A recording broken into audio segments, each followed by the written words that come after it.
बेशक फैसले का दिन मुकर्रर है। जिस दिन सूर फूंका जाएगा तो तुम लोग फौज दर फौज मौजूद होगे और आसमान खोला जाएगा तो उसमें दरवाजे हो जाएंगे और पहाड़ चलाए जाएंगे तो वो रेत होकर रह जाएंगे। बेशक दोज़ख घात में है, यानी सरकशों के लिए कि उनका वही ठिकाना है, इसमें वो सदियों पड़े रहेंगे।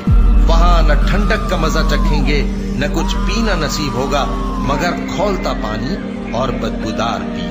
ये बदला है उनके अमाल के मुआफिक। ये लोग हिसाब आखिरत की उम्मीद ही नहीं रखते थे और हमारी आयतों को मुसलसल झुटलाते रहते थे। सो अब मजा चखो, हम तुम पर अजाब ही बढ़ाते जाएंगे। हमने तुमको अजाब से जो करीब आने वाला है आगाह कर दिया है, जिस दिन हर शख्स उन अमाल को जो उसने आगे भेजे होंगे देख लेगा और काफिर कहेगा कि ऐ काश मैं मिट्टी होता।